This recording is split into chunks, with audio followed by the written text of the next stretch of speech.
Bonjour à tous et bienvenue dans cette nouvelle interview. Aujourd'hui, j'ai le grand plaisir d'être avec Lucie Mariotti. Lucie, comment tu vas? Je vais très bien, je suis très heureuse d'être là. Je te remercie beaucoup pour ton invitation, Elena.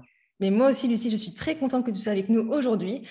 Tu es Love Coach. Je t'ai découvert dans l'émission La Villa des cœurs brisés. Alors, je t'avoue que je ne regarde pas en général ce genre d'émission télé-réalité, mais je t'ai découverte par hasard et j'ai beaucoup aimé ta façon de coacher. Je t'ai vu coacher donc ces participants et j'étais assez bluffée en fait par ton charisme et ta façon de les coacher. Et j'avais du coup envie, j'ai appris après ça que tu avais écrit 3 livres, dont un que j'ai ici, d'accord, qui est L'amour, le vrai, comment faire la rencontre de votre vie. Et ça va être le sujet finalement de cette interview. C'est comment est-ce qu'on sait qu'on a rencontré la bonne personne? Quels sont les ingrédients qui nous font dire que c'est la bonne personne pour nous? Comment est-ce qu'on peut reconquérir le cœur de quelqu'un qu'on aime quand c'est fini et que ça en vaut la peine? On en parlera.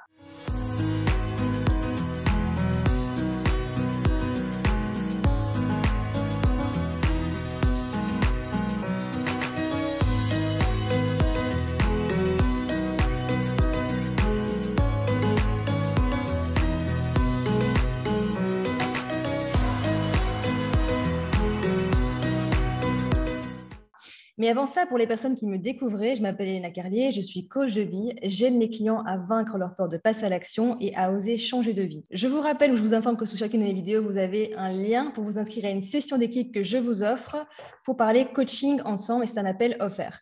Alors du coup, Lucie, qu'est-ce qui t'a amené à devenir love coach? Parce que c'est quand même un métier qui est particulier, qui a l'air très passionnant, la question finalement des relations amoureuses. Comment t'en es venu à ça? Est-ce que c'était lié à des relations difficiles? Comment c'est venu pour toi? Alors, c'est vrai que c'est un métier passionnant. Tu vois, je prends la fin de ta question et je vais revenir au début, mais c'est vrai que c'est un métier passionnant. Ça fait plus de 10 ans que je fais ça maintenant et il n'y a pas un jour où je regrette et il n'y a pas un jour où je n'ai pas une forme de reconnaissance en me levant le matin, même s'il y a des journées qui sont plus difficiles que d'autres. Tu le sais, en tant que coach, eh ben, on traverse parfois des obstacles un peu compliqués puisqu'on accompagne des humains. Mhm. Ben, je suis malgré tout tous les jours contente de me lever et tous les jours contente de me coucher et d'avoir fait ce que je fais.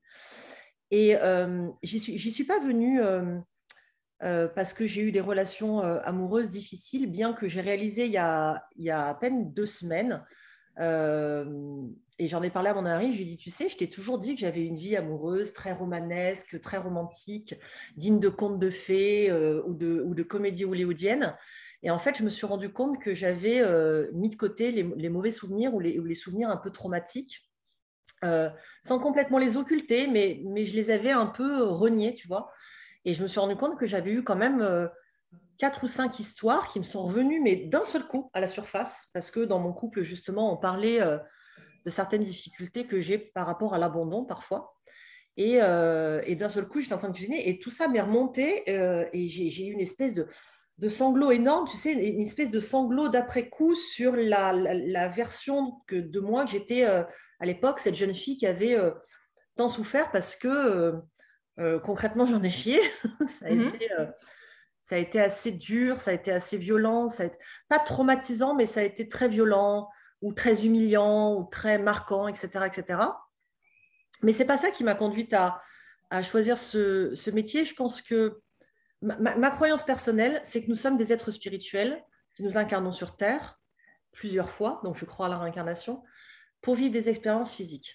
Et je crois que moi, ça fait plusieurs incarnations pardon, que je me prépare à cette mission de vie qui, j'espère, va continuer, ou en tout cas que la suivante sera aussi chouette.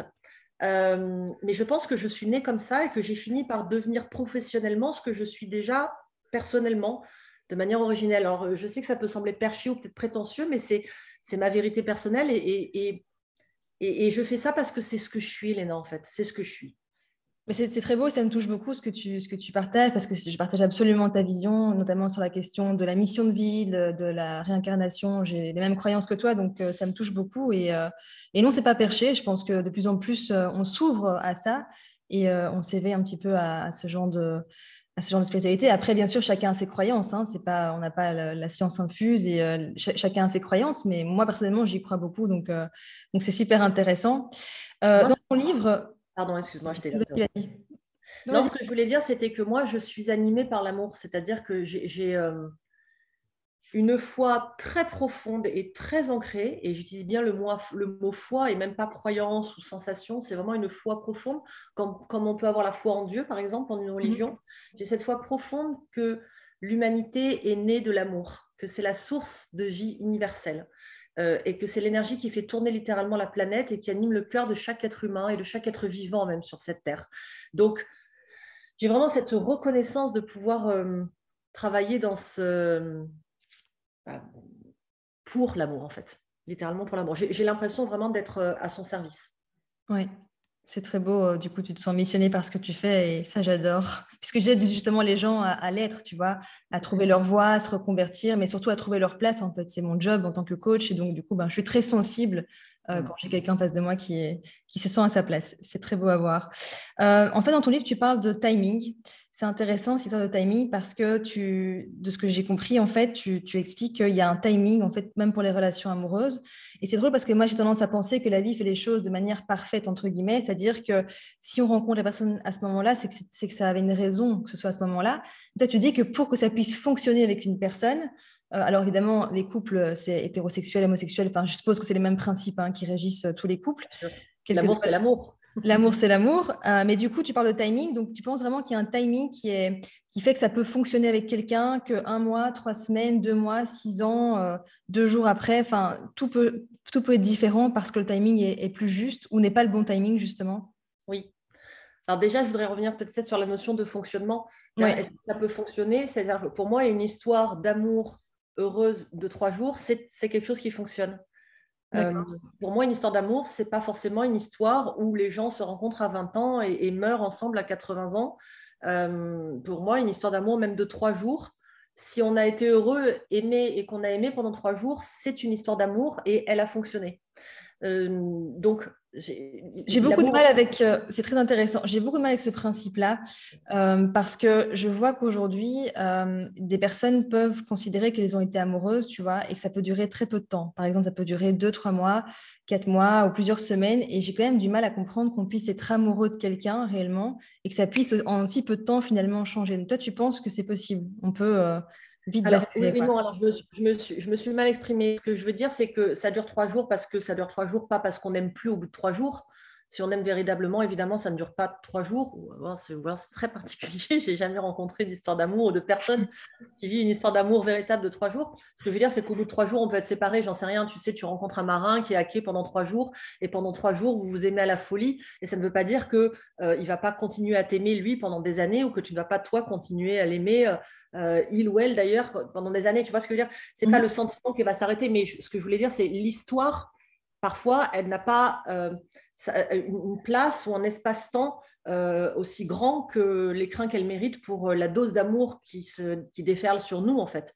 C'est ça que je veux dire. Donc, une histoire d'amour, je pense, moi, très sincèrement, et du coup, je te rejoins pas mal là-dessus, que quand on a véritablement aimé, pas juste été amoureuse, véritablement aimé une personne, quelle qu'elle soit, je parle d'amour amoureux, je ne parle pas de famille, etc. Mais quand on a véritablement aimé une personne, quelle qu'elle soit, je pense qu'elle garde une place dans notre cœur toute notre vie, jusqu'à notre mort, littéralement. Oui, je suis d'accord avec ça.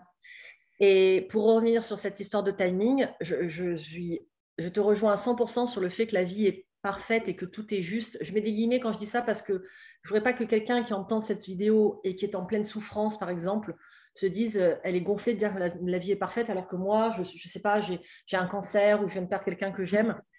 Je crois très sincèrement et très humblement que l'on vit l'expérience que l'on a cherché à vivre parce qu'on avait besoin d'évoluer, de comprendre des choses là-dessus.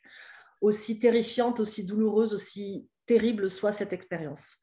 Alors, c'est peut-être une façon de me rassurer, ou c'est peut-être la vérité, ou la mienne en tout cas, mais c'est vraiment comme ça que je vois les choses. Et si cette vie, elle est parfaite et juste, eh bien, le timing l'est également. Et il y a le bon et le mauvais timing pour rencontrer quelqu'un. C'est-à-dire, ça pourrait être antinomique, puisque je viens de dire que tout était parfait.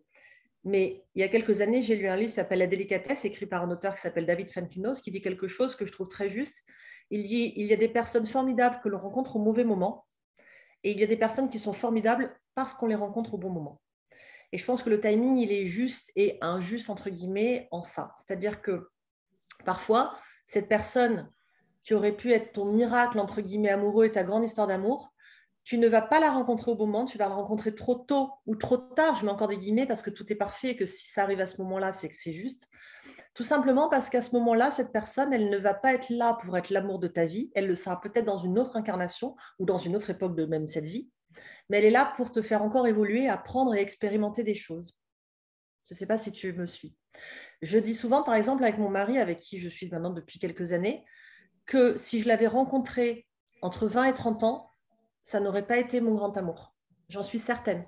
C'est-à-dire que j'ai rencontré cet homme au moment où j'ai pu être une version de moi capable d'accueillir cette forme d'amour et cet homme et cet état d'esprit d'amour. Entre 20 et 30 ans, j'en aurais bien été incapable parce que je n'étais pas prête à ça. Et si je le rencontrais à 70 ou 80 ans, peut-être que j'aurais encore envie d'autre chose. Là, aujourd'hui, peut-être qu'on va évoluer ensemble et que du coup, on fêtera nos 70 et 80 ans ensemble. Mais peut-être que si je ne l'avais pas rencontré maintenant et que je le rencontrais dans 20, 30 ans, eh bien, ce ne serait pas le bon à nouveau parce que je le rencontrerai trop tard. C'est pour ça que je dis que le timing est bon en amour, mais il n'y a pas de hasard. Si j'avais rencontré mon mari il y a 20 ans ou si je l'ai rencontré dans 20 ans, c'était parce que même si c'est la bonne personne, il n'était pas là au bon moment et les deux sont importants. Et si l'univers me l'envoie avant ou après ou au bon moment, c'est qu'il sait très bien qu'il y a une raison et qu'il le fait pour mon bien. Alors, prenons le cas justement un peu de cet exemple-là, c'est-à-dire que deux personnes se rencontrent, d'accord, et finalement, le timing n'est pas bon et la relation ne dure pas. D'ailleurs, c'est ce qu'on voit très souvent. Je ne sais pas si, en tout cas, c'est les bonnes personnes pour elles, entre elles, mais en tout cas, ce qu'on voit souvent, c'est qu'il y a des relations courtes de plus en plus. Mais du coup, imaginons deux personnes qui se rencontrent, voilà, qui passent quelques semaines, quelques mois ensemble, et puis la situation, la vie fait que les personnes se séparent. Mais il y a quand même quelque chose, l'amour est toujours présent, le manque est toujours présent, il y a des choses qu'on aimait chez la personne. Est-ce que, je ne sais pas moi, quelques mois après, quelques semaines plus tard, ça peut quand même reprendre sous une autre forme et ça peut, toi en tant que love coach, est-ce que tu vois ça? Je veux dire, des personnes qui se remettent ensemble après un temps assez court, on va dire, mais et que ça fonctionne malgré tout. Alors, en tant que coach, mais je vais te dire que non, mais attention, c'est pas parce qu'il n'y a pas d'espoir, c'est parce que forcément, en tant que coach, on vient me voir quand ça ne va pas. Oui, c'est Forcément, un bon exemple. les gens ne viennent pas s'asseoir dans mon canapé pour me dire c'est super, ça n'avait pas Très marché la bien. première fois, mais cette fois-ci, ça fonctionne. Ils viennent me voir quand il y a des difficultés. Donc, Oui, moi, je vois surtout des couples chez qui ça échoue, ça, justement. c'est ça. En revanche, je suis persuadée que c'est une possibilité magnifique et qui est même à poursuivre. Je pense très sincèrement que si l'on a rencontré une personne, encore une fois, quelle qu'elle soit, et que cette personne nous a aimés, que l'on l'a aimée, et qu'il y a eu une qualité d'amour, c'est-à-dire que l'on s'est entendu, que l'on s'est sublimé et que l'on a été épanoui auprès de cette personne et que cette relation était belle, et que le timing a fait que ce n'était pas possible parce que, je ne sais pas, cette personne s'apprêtait à partir faire le tour du monde, parce que cette personne était en couple à ce moment-là, et même si c'était la fin, finalement, elle a décidé de redonner une chance. Et donc, vous, elle vous a mis de côté. Enfin, il peut y avoir mille raisons. Je pense qu'en effet, quelques semaines, quelques mois après, parfois, ça peut suffire. Parfois, il s'agit de quelques heures, alors pas 72 heures, mais quelques centaines d'heures. 1 heure et demie. Voilà, 1 heure et demie après. Mais je viens de te dire, pourquoi pas, tu sais, les choses changent tellement vite, elles vont tellement vite, tu sais. Toi, tu ne sais pas ce que tu seras dans 1 heure et demie, je ne sais pas ce que je serai dans 1 heure et demie. Imagine, regarde, là, il est 17h59 exactement. Moi, je viens de te parler de mon mari, d'un homme avec lequel je suis très heureuse, etc., etc. Et là, dans 5 minutes, je ne sais pas, mon téléphone sonne et bon, c'est pas le cas, je dis n'importe quoi, mais c'est mon premier amour qui m'appelle. Il me dit, je suis en bas de chez toi, viens, épouse-moi, je suis devant chez toi avec un cheval blanc.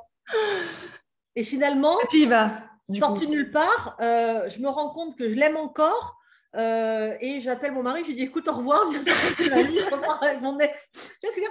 En 1 heure, tout me changer. Mais bon, c'était pas le propos, mais je pense vraiment, en effet, qu'il faut redonner une chance dans un autre espace-temps à une histoire qui aurait pu marcher et qui n'a pas fonctionné parce que le contexte et l'environnement n'y étaient pas favorables.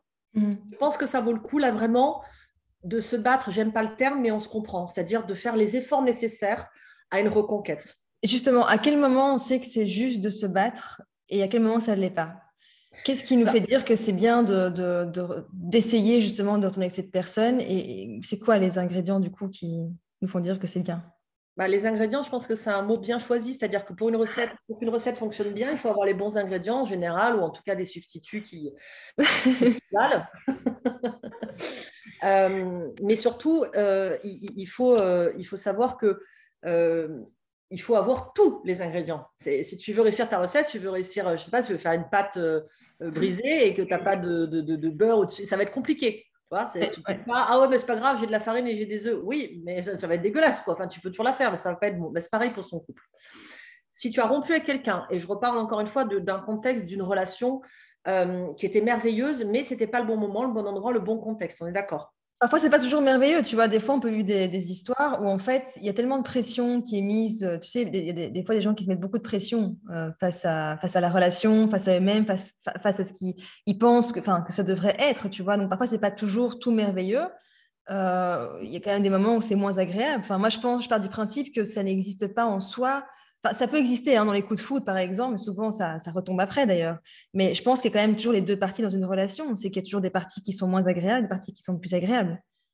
Non? Je parle de merveilleux, c'est-à-dire que tous les ingrédients pour que la relation, dans l'entente du couple et dans l'amour du couple, sont là. Oui.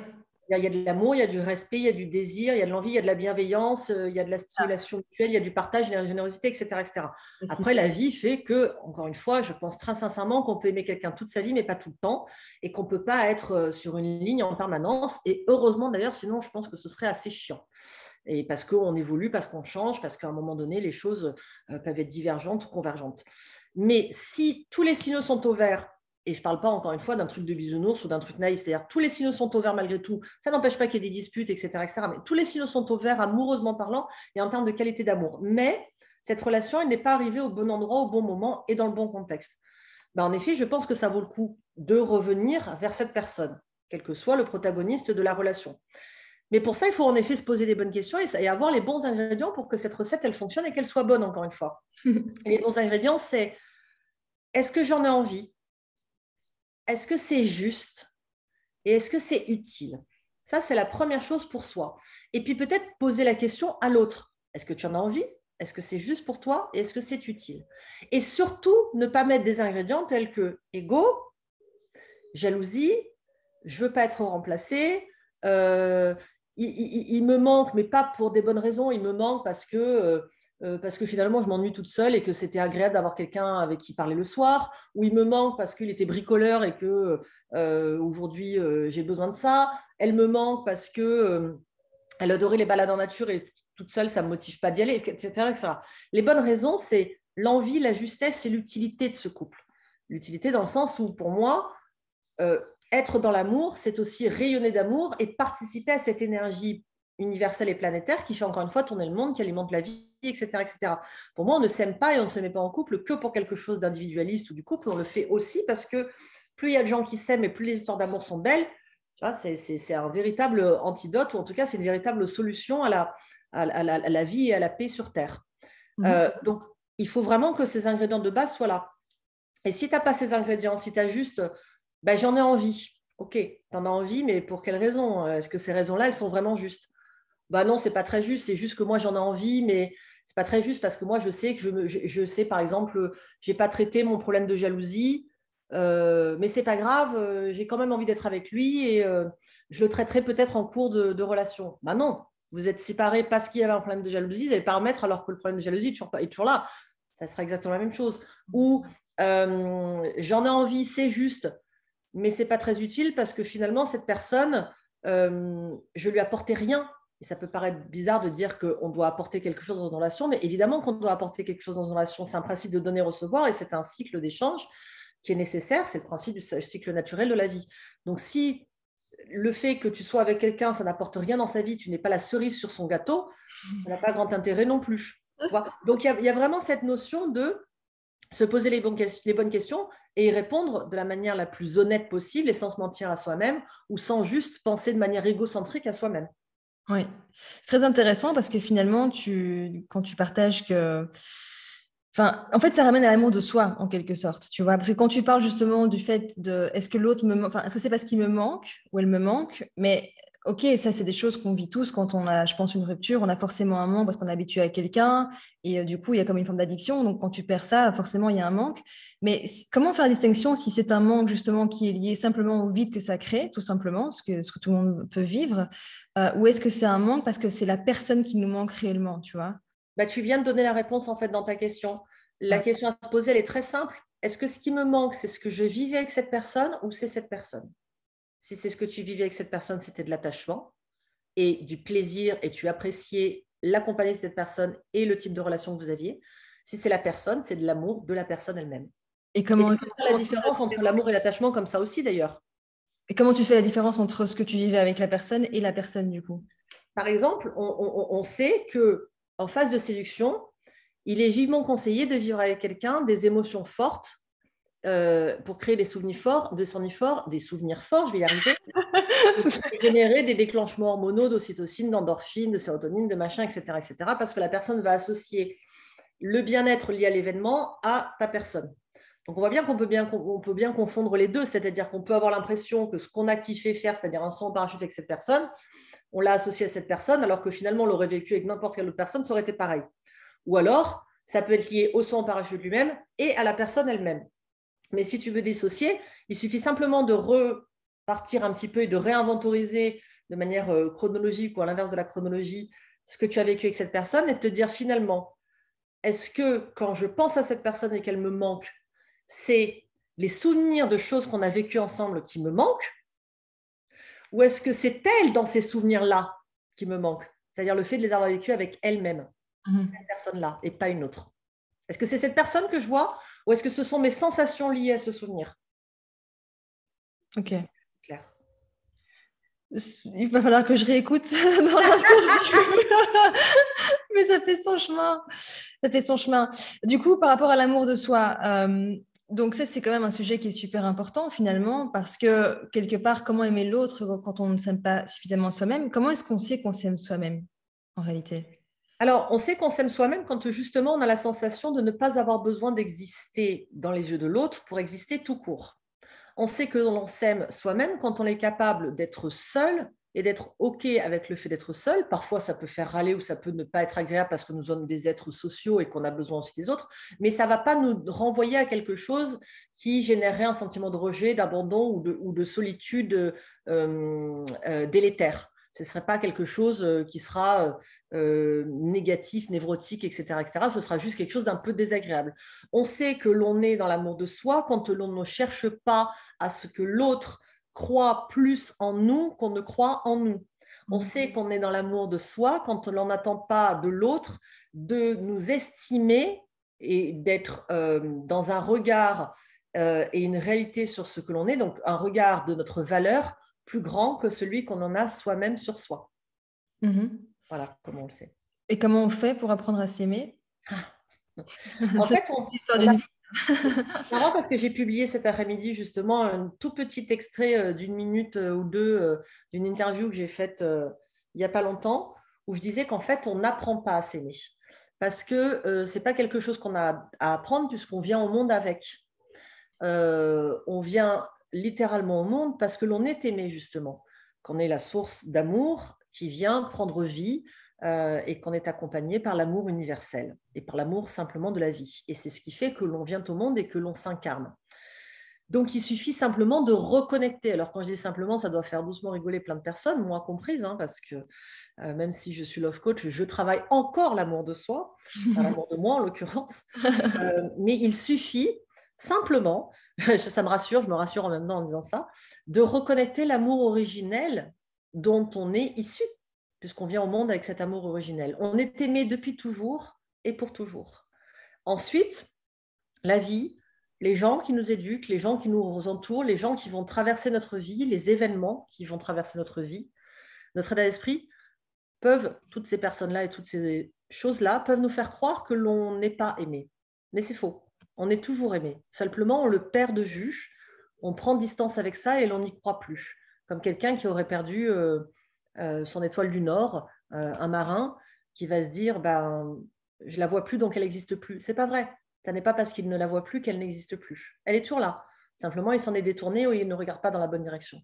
Donc, le fait justement de reconnecter cet amour originel en reconnectant et en recontactant son enfant intérieur, voire son bébé intérieur, voire son bébé intra-utérin intérieur, c'est la solution la plus efficace, miraculeuse et magique que l'on ait à notre disposition. Et donc, tu as un exercice concret, par exemple, à proposer?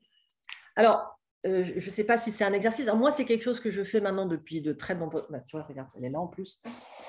Moi, ça c'est moi quand j'étais petite devant mon école maternelle. J'avais 3 ans, je pense que c'était ma première rentrée. Et en fait, cette photo, il y a 2 photos, l'une derrière, prise le même jour, une sous un angle et une sous l'autre. Et tu vois, elle est plastifiée, cette photo. Et en fait, ces 2 photos, un jour, je me suis dit que j'avais vraiment besoin de reprendre la main de cette petite fille parce que ça faisait très longtemps que je l'avais laissée sur le côté du chemin et qu'elle elle cognait à la porte et qu'elle cognait de plus en plus fort et que du coup, ça faisait de plus en plus mal, en tout cas, plus en plus de bruit. Et je ne savais pas trop comment m'y prendre. Et d'un seul coup, je me suis dit, mais je vais peut-être me replonger dans les photos familiales. Et j'ai la chance de venir d'une époque, je suis née en 1980, où on faisait encore des photos comme ça qu'on développait sur papier, ce qui est assez génial. Parce que du coup, je suis allée dans des vieilles malles, dans des valises en métal, dans des albums photos. Et j'ai trouvé cette petite fille. Et je dis cette petite fille parce qu'à l'époque où j'ai cherché cette photo, c'était une petite fille, c'était pas moi. J'étais tellement déconnectée de moi, de mon moi intérieur et de mon moi enfant, que c'était une petite fille avec qui j'avais quasiment aucun lien. Sauf que quand j'ai vu cette photo, en effet, ça a généré une émotion, qui n'était pas une émotion de connexion, mais ça a généré quelque chose. Donc je me suis dit, ok, c'est celle-là, c'est la bonne photo. Je suis allée dans un magasin d'après-midi, je l'ai faite plastifier pour qu'elle ne s'abîme pas. Et j'ai dormi pendant des mois, voire même des années avec elle sous mon coussin. Et tous les soirs, je lui faisais un bisou. Et tous les matins, je lui parlais. Je lui souhaitais bonne nuit. Je lui faisais une caresse, etc., etc. Et en ce moment, elle est dans mon salon parce qu'elle m'accompagne pour mes séances. Donc voilà, ça, c'est quelque chose de tout bête, de très agréable à faire. C'est simplement reconnecter son enfant intérieur, passer du temps avec lui, se regarder. Et aujourd'hui, quand je vois cette petite fille, tu vois, et ça fait, en plus, ça fait pas très longtemps, je sais que c'est nous. Je ne dis pas c'est une petite fille et c'est moi. Je sais que c'est moi. Je me suis réappropriée. Je sais que cette petite fille, c'est moi. Ce n'est pas juste une petite fille. C'est Lucie quand elle était enfant. Donc, une photo de soi quand on est enfant et se parler avec bienveillance. Pourquoi pas imaginer aussi qu'on prend l'enfant dans les bras, tu vois, on peut s'en Beaucoup d'amour. beaucoup d'amour. Et ça aide du coup à se réconcilier avec soi-même, quoi. Énormément. C'est tout simple. Moi, j'ai toujours pensé que les solutions les plus efficaces étaient les plus simples et les plus douces et les plus ludiques. Comme un enfant, il apprend par le jeu, il apprend par le ludisme. Eh bien, je crois vraiment que quel que soit le problème qu'on ait à traiter, quel que soit l'obstacle face auquel on se trouve, il faut faire preuve de créativité, mais qui soit une créativité bienveillante. On n'est pas obligé de souffrir, on n'est pas obligé de se faire du mal. On peut faire des choses très simples à mettre en place et très agréables à vivre et qui sont certainement bien plus efficaces que les choses compliquées qu'on peut nous proposer parfois. Oui, en tout cas, c'est très simple et c'est très simple à faire. Et donc, du coup, tout le monde peut le faire, hein, avec une petite photo de soi. Oui. Alors, du coup, parlons de communication dans les relations amoureuses. C'est je pense, hyper important la communication. Enfin, je ne sais pas ce que tu en penses d'ailleurs, mais est-ce que pour toi, c'est quelque chose qui est fondamental? Est-ce que le fait de parler, d'apprendre à exprimer ce qu'on ressent, tu vois, il y a des personnes qui ont beaucoup de mal à exprimer simplement ce qu'elles ressentent ou ce qu'elles désirent vraiment ou ne sont pas à l'aise, tu vois, avec le fait de s'exprimer tout simplement. Est-ce que tu crois que c'est une clé importante de la relation? Alors, la communication de manière générale, hein, mais en tout cas, est-ce que tu penses que c'est important? Alors, il y a beaucoup de personnes qui disent que la clé d'un couple réussi, c'est la communication. Je ne crois pas, mais en revanche, je pense que c'est fondamental, en effet. Je ne pense pas que ce soit la première chose. C'est pas ma pole position, mais c'est une chose fondamentale et essentielle à la réussite de la qualité de l'amour. Quand tu parlais, tu disais exprimer les besoins, ce qu'on ressent à l'autre. Je me suis revue il y a quelques années où mon mari m'offre normalement très régulièrement des bouquets de fleurs parce qu'il sait que j'aime beaucoup ça. Et pendant une période, pas savoir pourquoi, j'en avais plus trop. Bon, je ne m'en suis pas rendu compte tout de suite, mais au bout d'un moment, je me suis dit, tiens, ça peut être plus beaucoup des fleurs. Et je cherchais tous les moyens compliqués, stratégiques, de marketing subliminal pour lui faire comprendre que j'aimerais bien avoir des fleurs. Et ça m'a pris 3 jours. Et le 3e jour, je me suis dit, mais en fait, il y a un truc très simple. Mon amour, ça fait longtemps que tu ne m'as pas offert des fleurs, ça me ferait très plaisir d'en recevoir de nouveau. Je t'assure que c'est la plus efficace des manières qui soit. Et ça marche. Mais bien sûr. Demandez, vous recevrez, c'est écrit en plus, hein. Non, mais je crois sincèrement qu'à un moment donné, on ne peut pas exiger, ce n'est pas un ordre non plus, mais j'ai remarqué que ça faisait longtemps, j'aime beaucoup ça, j'aimerais bien que tu m'en offres de nouveau. Et il a souri et il l'a fait. C'était Génial. tout simple. C'était tout simple. Alors, il aurait très bien pu dire non, hein, c'est une demande, c'est pas un ordre. Il aurait très bien pu dire non ou me dire bah, j'en ai pas envie parce que je veux pas que ça devienne un automatisme ou je veux pas que. J'en sais rien. En l'occurrence, il l'a refait.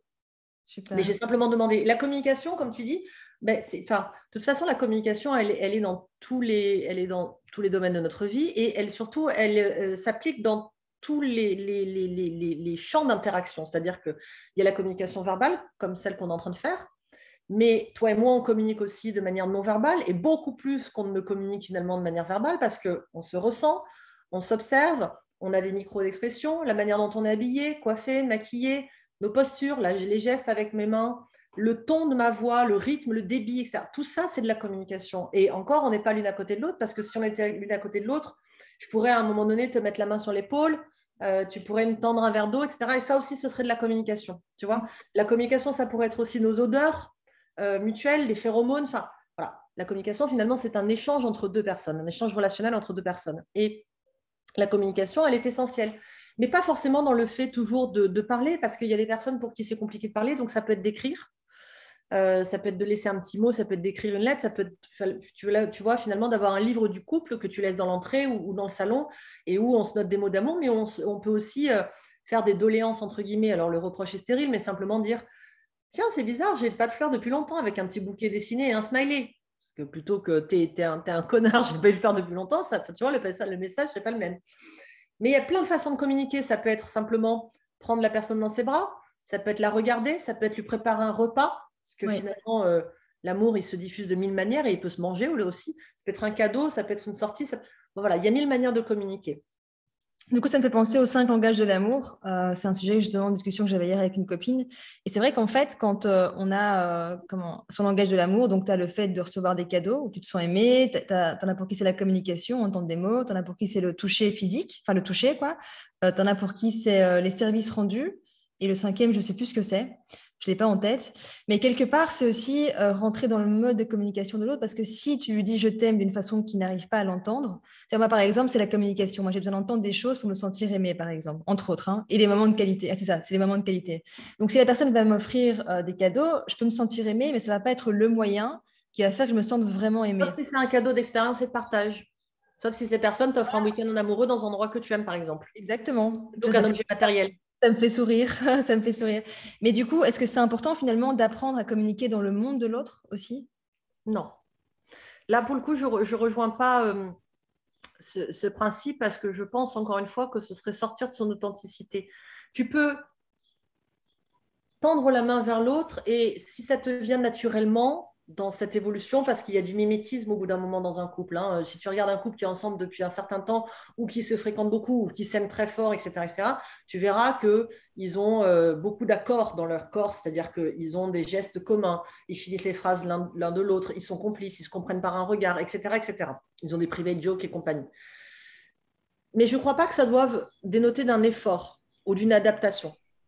Parce que je pense que si tu t'adaptes à l'autre parce que cette personne a besoin de ça, et que ça ne te fait pas plaisir, ça n'est pas du dévouement, ce n'est pas de l'amour, c'est du sacrifice.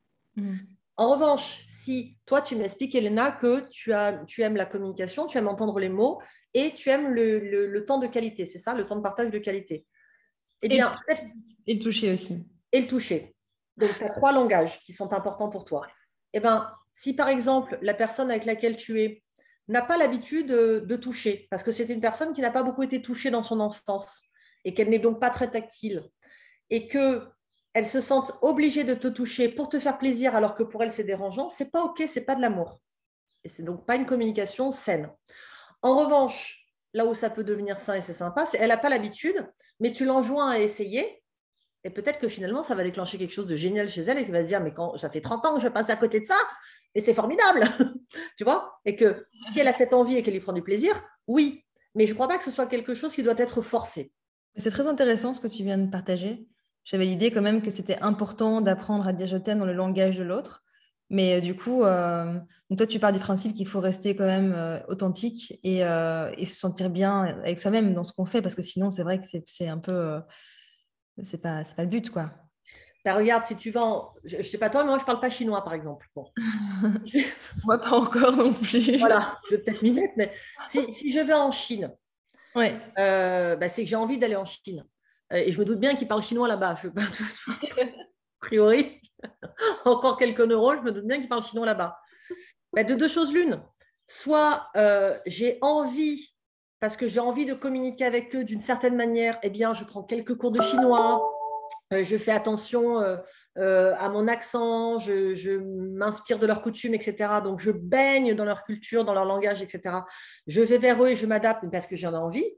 Si je le fais alors que je n'en ai pas envie, je peux te garantir que ce sera un échec et que les gens sentiront de toute façon que ça n'est qu'un sacrifice et un effort consenti sans amour, sans désir et sans envie. Et ça tombe à plat, ça ne fonctionne pas.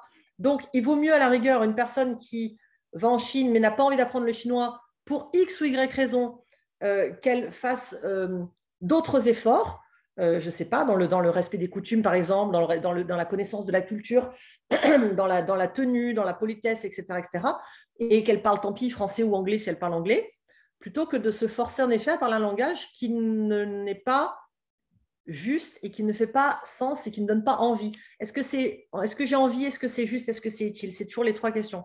Et là, tu réponds qu'à une des trois questions par la positive, c'est-à-dire est-ce que est-ce que c'est utile? Oui, ce sera utile pour les autres, mais c'est pas juste pour moi et j'en ai pas envie. Parce que je suis pas à l'aise, parce que je me sens ridicule, parce que j'aime pas cette langue, peu importe. Après, tu peux avoir aussi une bonne surprise, c'est ce que je te disais, la personne, elle est persuadée qu'elle est nulle en langue parce qu'elle a appris l'anglais et l'espagnol et que ça ne marche pas pour elle parce que sa langue et son cerveau ne sont pas conçus comme ça. Et elle va en Chine et elle se rend compte en entendant cette langue que ça résonne, c'est musical pour elle, c'est mélodieux. Elle essaie 3-4 mots et là, elle kiffe et elle découvre. Mais encore une fois, il faut que ça parte d'une envie. Ok, super.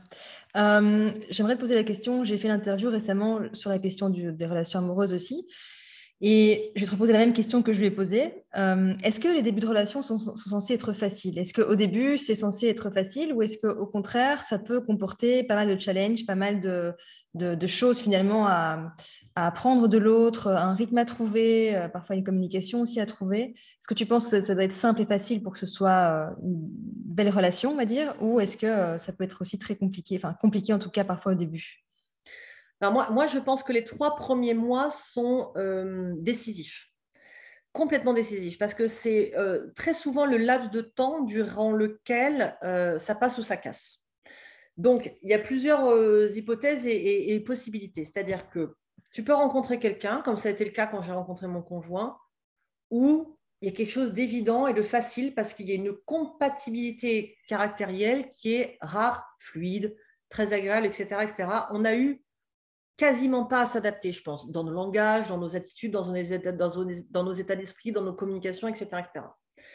Et tu as des relations, et je pense notamment à une relation d'il y a quelques années, où j'ai été dingue de ce mec d'un point de vue de l'attachement, j'étais très attirée, j'avais beaucoup de désir pour lui, j'étais très séduite, j'avais un fort, tu sais, il y avait un truc fort chimiquement. Je pense que j'ai jamais eu en 3 mois avec lui, et d'ailleurs ça a périclité au bout de 3 mois, une conversation avec lui agréable. C'était un enfer. Tout ce que je disais, il l'interprétait de travers. Tout ce qu'il disait, je l'interprétais de travers. Toutes mes attentes, il passait à côté. Toutes ses attentes, je passais à côté. Enfin, ça ne fonctionnait pas. Et il y a la troisième solution, et ça n'aurait jamais fonctionné. Ça n'aurait jamais fonctionné. Et la troisième solution, c'est 2 personnes avec qui ça peut très, très bien fonctionner, mais en effet, il y a des petits réglages de début de relation à faire. C'est-à-dire qu'on va s'adapter et on va harmoniser un petit peu ce fonctionnement. Et si on a cette intelligence et cette sagesse de le faire, tout ira bien. Si on ne l'a pas et qu'on reste sur ses positions et sur son ego, ça peut péricliter au niveau du couple. Donc, tu as trois possibilités possibles, c'est le cas de le dire. Évidemment, c'est la première. Mais en fait, quelle que soit la possibilité par laquelle tu passes, sauf la deuxième qui, a priori, c'est compliqué parce que là, on est vraiment sur une incompatibilité de caractère, c'est-à-dire que les personnes pensent tellement différemment qu'elles pourraient s'aimer, mais elles passeraient leur vie dans le conflit. Donc, version 1 ou version 2, eh ben, tu peux avoir une très belle histoire d'amour. Tu n'as pas besoin de t'entendre parfaitement et d'être en harmonie et en fluidité dès le départ. Ça peut s'apprendre. C'est comme accorder ses violons. C'est pareil. Dans un orchestre, je suis désolée, mais les instruments, pour qu'ils jouent une belle symphonie, il faut qu'ils s'accordent et il faut qu'il y ait un temps d'entraînement et d'harmonisation ensemble. Donc, il faut qu'il y ait quand même une fluidité entre les personnes. Comment on sait quand c'est fluide, du coup? Au bout d'un moment. Ouais, Ben, ça devient fluide quand dans la communication, tu n'as plus besoin de marcher sur des œufs. Quand tu as l'impression que ce que tu dis est compris comme tu l'as dit et pas comme la personne l'a réinterprété, et quand tu as l'impression que ce que te dit la personne, ça sonne juste tout de suite, tu le comprends et c'est OK, et que les attentes, même si elles ne sont pas comblées de manière parfaite, et on n'est pas là pour ça d'ailleurs, on n'est pas là pour combler les attentes de l'autre, on est là pour faire plaisir quand on en a envie, mais on n'est pas là pour combler, ce n'est pas thérapeutique un couple, eh bien quand les attentes sont à peu près communes. C'est ça, donc quand on veut la même chose, quoi, en gros. Ouais. Okay. Quand on regarde à peu près dans la même direction. En fait, on n'a pas spécialement besoin de regarder dans la même direction. Faut pas loucher. On peut regarder avec un regard qui a un peu le même sens quand même. Une vision de la vie quand même assez commune. C'est-à-dire, on ne pense pas les mêmes choses, mais on a la même façon de les penser. Je ne sais pas si tu vois la différence. C'est-à-dire que par exemple, moi avec des amis ou mon conjoint ou même ma famille, je ne vais pas penser la même chose sur un sujet, mais je vais aborder la réflexion du sujet ou l'appréhension du sujet de la même manière, c'est-à-dire avec bienveillance, ouverture d'esprit et stimulation intellectuelle. Je ne pourrais pas être avec quelqu'un qui va aborder le sujet avec une envie de débattre, un ego de fou et l'envie d'écraser les autres pour montrer qu'il a raison. Tu vois ce que je veux dire? Je peux ne pas penser la même chose, mais je veux penser de la même manière. C'est ça.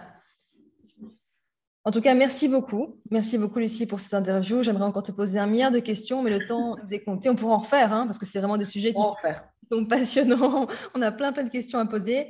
J'espère que vous avez aimé l'interview. Si c'est le cas, évidemment, mettez-le en commentaire. C'est super important de partager l'interview, de mettre des commentaires, de mettre des pouces. Nous, ça nous encourage, ça montre que vous avez de l'intérêt pour notre travail. Et du coup, ça donne envie de faire plus. Et surtout, ça fait voir la vidéo à beaucoup plus de personnes. Donc, n'hésitez pas. Lucie, où est-ce qu'on peut te suivre? Où est-ce que les gens peuvent te suivre, s'abonner? Alors, je suis sur Instagram sous la dénomination Lucie Mariotti Off. Okay. Je suis sur Facebook sous Lucie Mariotti Coaching La Villa, je crois. Attention parce qu'il y a des comptes fake parfois. Donc là, les deux comptes dont je parle, ils sont certifiés. Et j'ai un site internet qui s'appelle luciemariotti.com. Ok, super. Je mettrai de toute façon tout ça en dessous de la vidéo. Oui, et puis tu m'as gentiment, on en a parlé au départ, je suis en train de créer un programme pour aider les femmes et uniquement les femmes à trouver l'amour et en l'occurrence le grand amour. Donc c'est un programme sur 7 semaines, etc. Et tu m'as gentiment dit que tu mettrais le lien. Donc avec grand plaisir, je mettrai en dessous de l'interview. Merci à toi, Lucie, et à très bientôt pour une prochaine interview, j'espère. À très bientôt.